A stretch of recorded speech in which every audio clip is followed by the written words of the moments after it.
Hey everyone, this is acidic dram, or I think I'm changing it to acidic citric. Haven't decided yet.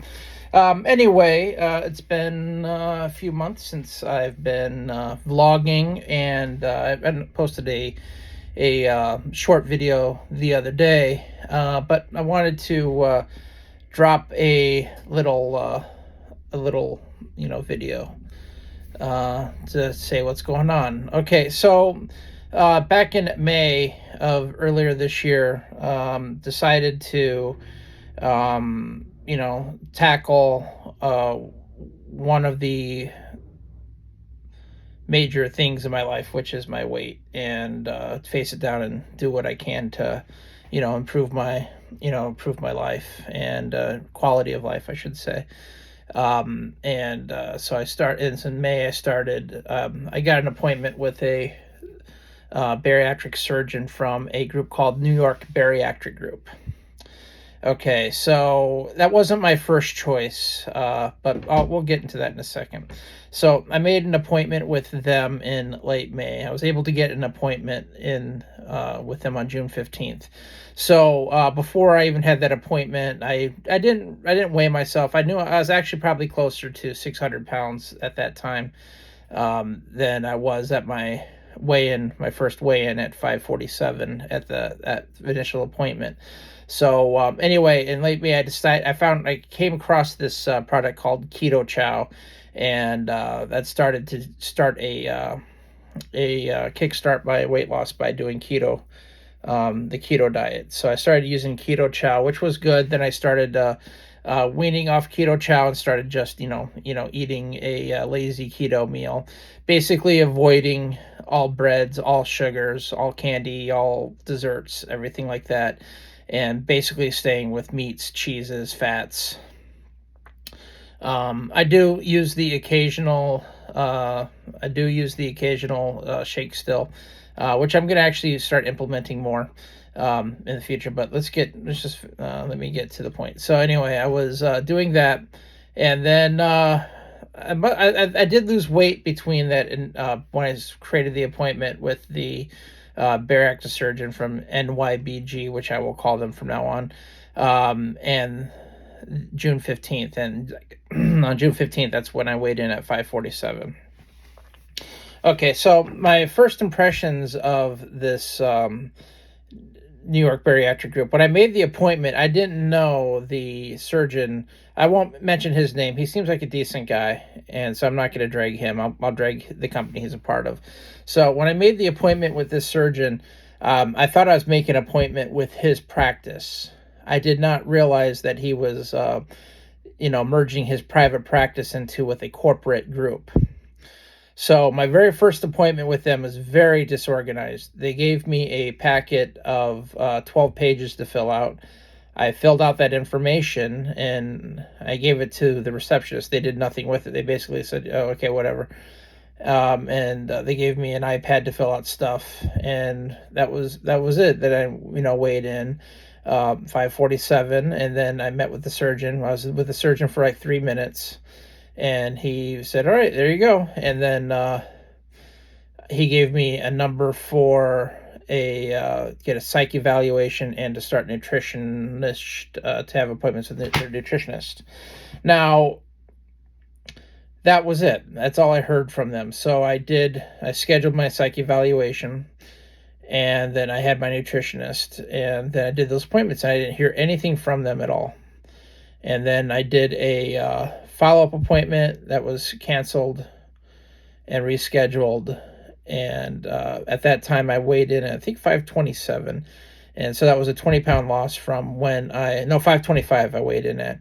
So that was a registered, 25, not 25, 22-pound weight loss between, June 15th and early August.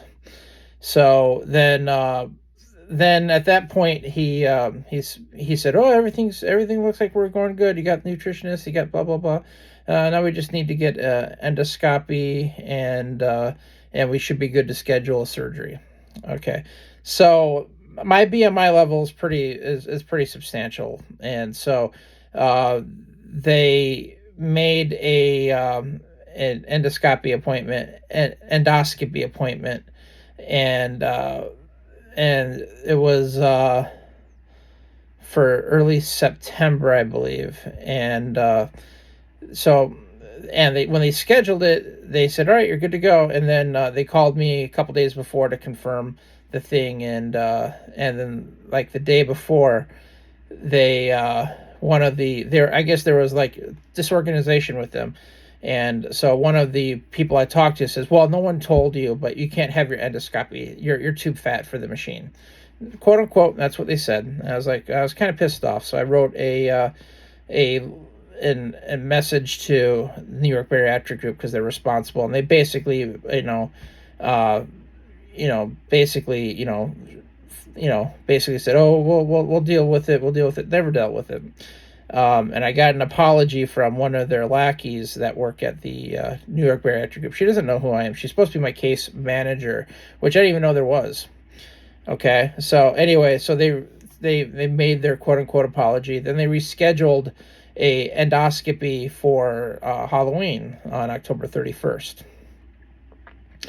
Okay, so the surgeon no then between that foiled appointment and this the surgeon, actually I had another meeting with the surgeon before the second endoscopy was scheduled. So he told me, he goes, "Well, it's no big deal, we'll schedule it for this hospital, and I'll personally do your endoscopy." He goes, "I'll personally do it." Okay, so at that moment, great, I thought that was great. So then they get the schedule for October 31st. Thought was, fine, perfect, great, good to go. So Amy took day off of work, I took the day off of work, and that was it.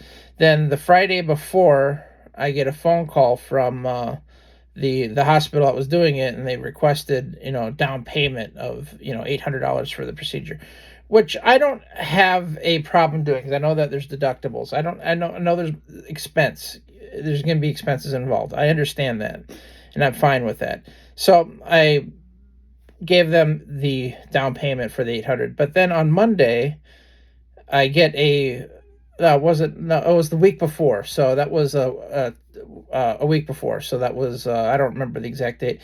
But then I got a phone call from their nurse on I think it was the Friday before. No, it was the Monday before. So I don't know the calendar date. So Monday was the 31st. So it would probably have been about the 24th. I get a phone call from their nurse at the place saying that I needed to have a cardiac clearance and a pulmonary clearance before I could have the endoscopy. No one told me this, okay? No one told me this. Then I started going back in the thing, and there was this app, and they sent me a message on their app, which I can't reply to. It's just a notification to me saying that I needed to have have the clearance. But they sent that to me like 3 days before I got this message from their nurse at the hospital. So anyway, that really kind of pissed me off, because if you can't get really you can't really get appointments with pulmonologists and cardiologists at the drop of a hat anymore. They're usually booked a few weeks out. So I scheduled some of the appointments, and it turned out that I couldn't get in. So I told them to cancel it, and I called the hospital, "Hey, refund my money," which they did. And then so I made 2 appointments with a cardiologist they suggested, and a pulmonologist they suggested, and the endoscopy was scheduled for December 5th.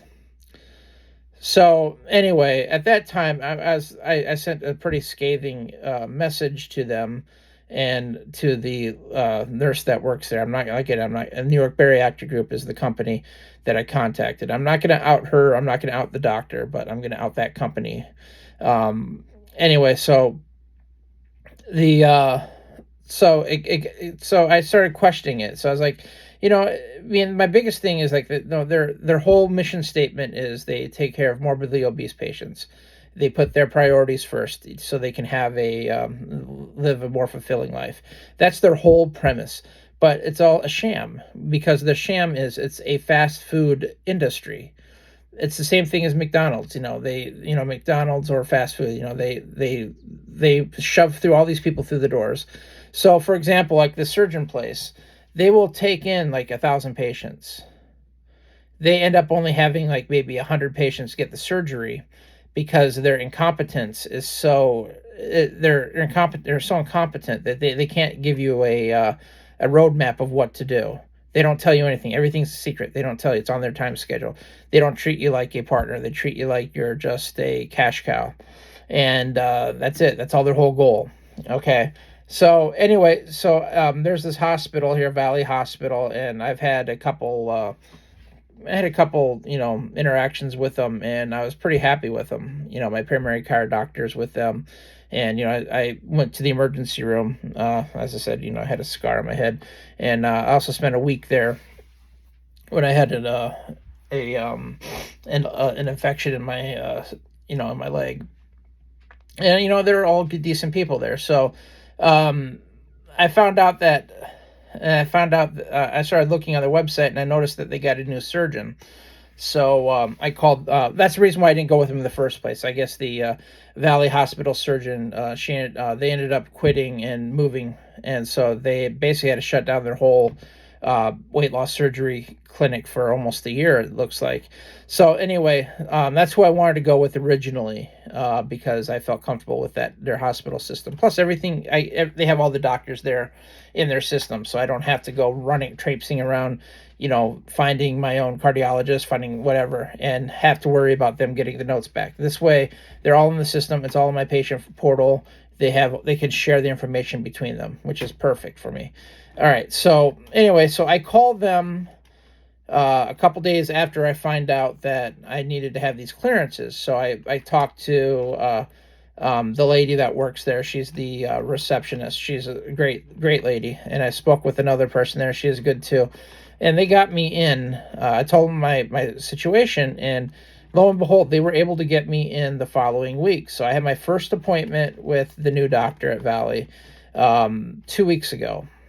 And I weighed in at 515. So that is a 32 pound weight loss, but in actuality, it's more because I swear I was closer to 600 pounds for the whole thing. So I don't know my whole number, so I'll just stick with the down 32 pounds. So that's what I'll stick with because I can never change I don't really know. So anyway, I spoke with the surgeon, and it was actually, I was in there for like a good half hour, and he actually went through some options, and he told me, I told him a little bit my interactions. He asked me who the surgeon was, and he goes, well, I know that surgeon. And I told him too. I said, he seems like a good guy. He seems like he cares. He seems like he's very, and he goes, he is. And I said, I think his problem was he went with a franchise, because I think that he's a victim of that franchise too.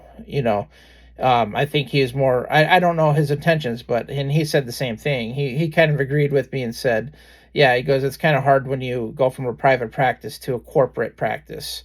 And so anyway, so I got no support from them. So anyway, we came up with a plan, and he wants me to get under 500 pounds, which I'm well on my way to doing. So I'm still working on that. So anyway, I went and spoke with their my case manager. I don't remember her name off the top of my head, but she actually gave me this chart that actually has, it has like three or four layers of boxes that we need to do, and it gives you a path of what needs to be done before we could have my surgery.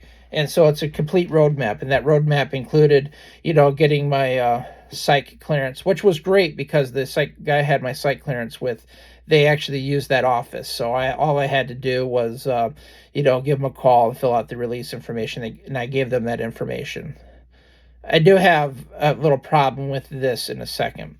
All right. So then the other thing they did was schedule nutritionist. I didn't have to do it because I've already did it with another nutritionist, but I said it won't hurt to meet their practice as nutritionist because everything will be in step, and I will have what their plan wants. And plus, more information is always great information.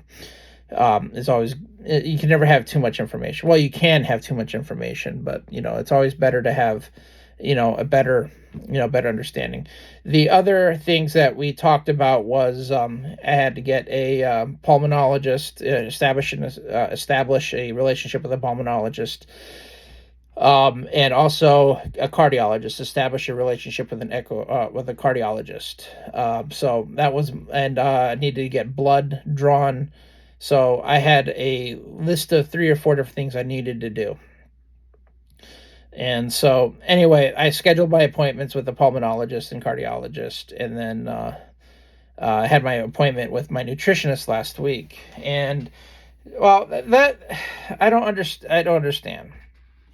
Okay, so it's a cool. I mean, I'm not going to do it because people have bad days at work or whatnot. But she didn't really seem as engaging. Um, I didn't have my blood work done before that appointment, nor was I told that blood work needed to be done for that appointment. So she kept harping on the thing. Well, you didn't have your blood work done, so I can't tell you what to do. And she kept harping on it. So I mean, I was ready to have a good conversation with her, but I completely shut down. And she goes, "Do you have any questions?" I said, "No, I just wanted to get out of there. Just take my $50. If you're going to chide me for not getting my blood work done." I said, "Okay, well, hey, I didn't get it done. Be an adult, be a professional. Tell me, I'll lose the $50 for the copay. I don't care. But be an adult. Say, you know what? You didn't have your blood done. I really need to have your blood work done before we have this meeting. So let's reschedule it. I'm out $50. So what? It's gonna be a drop in the bucket as soon as this is done. As soon as this whole process is done. Just be an adult. Be a professional. Don't tiptoe around my feelings. I have thick skin. I have thin skin, but I have thick skin. I understand with my BMI, my weight level, there is going to be hurdles that need to be done. I'm used to disappointments. I'm not going to crumble. I'm in a better mental state. Be an adult, be a professional. Say, hey, you know what? We really should reschedule this. So that's actually what I'm going to do on Monday. I'm going to call her because I got my blood drawn on Thursday or Friday, on Friday, and I got all the blood results, and everything looks good. I mean, I've never. One interesting thing I saw is that last year when I had my blood drawn, I had my A1C is at 5.7, so that was like pre-diabetic. But when I had my blood drawn this week, I saw that my A1C level is at 5.5. So it goes to tell you that I'm on the right track. My cholesterol's always been low.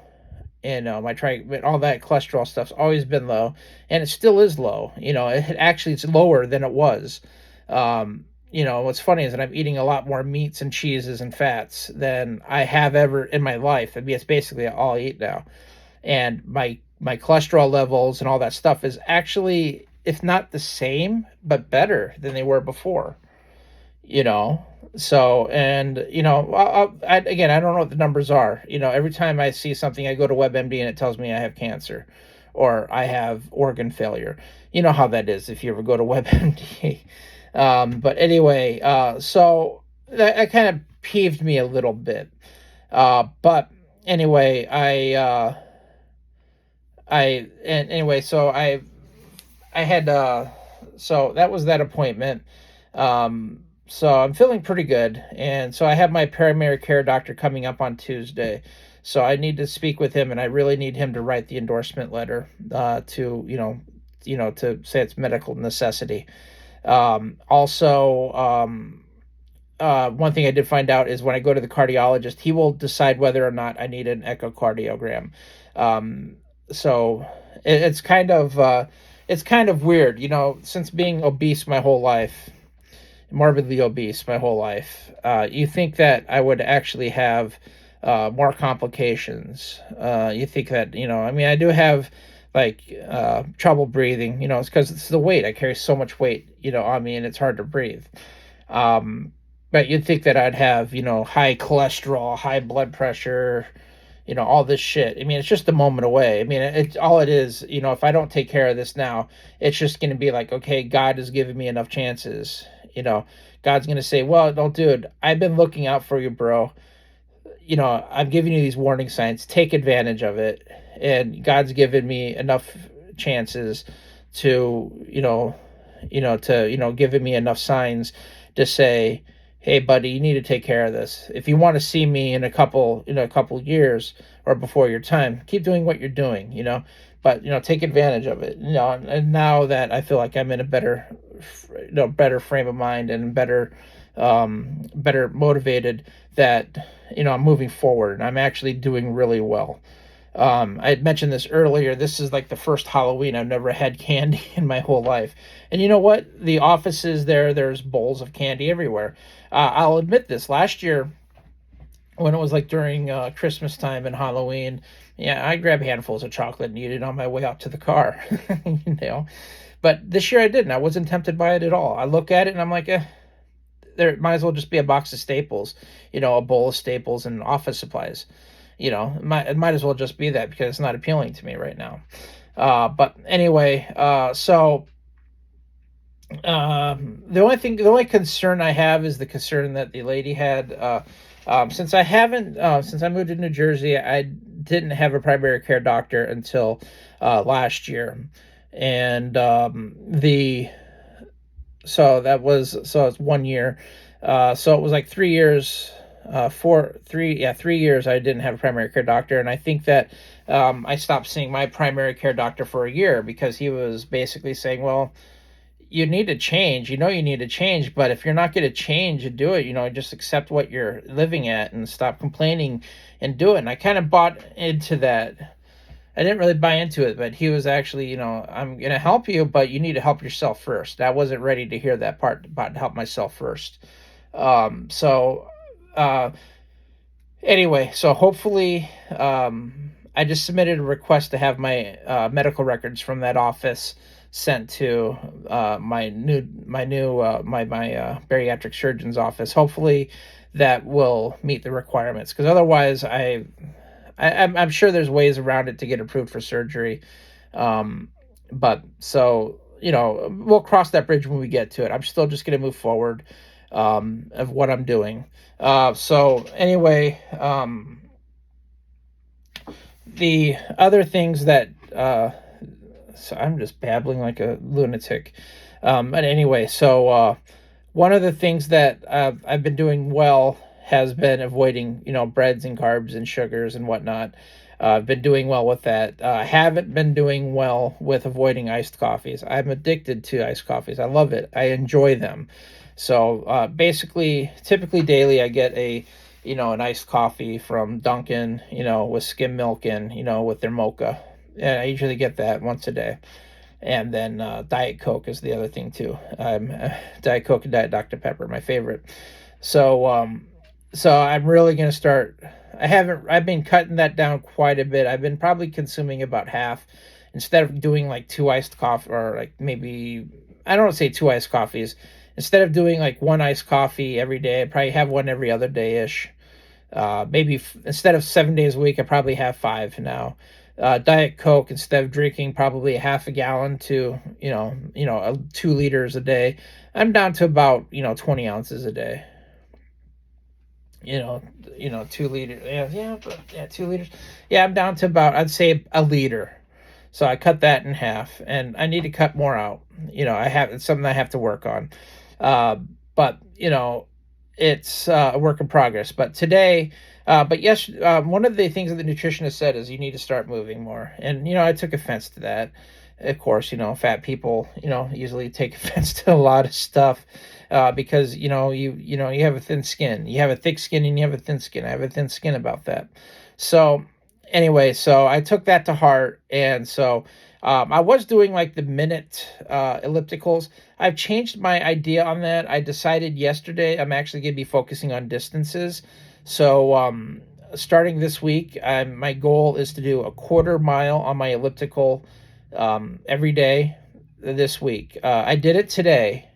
I did my first quarter mile today, and I didn't do it all in one chunk. I did it in 3 chunks. So I did point 1 of a mile, 1/10 of a mile.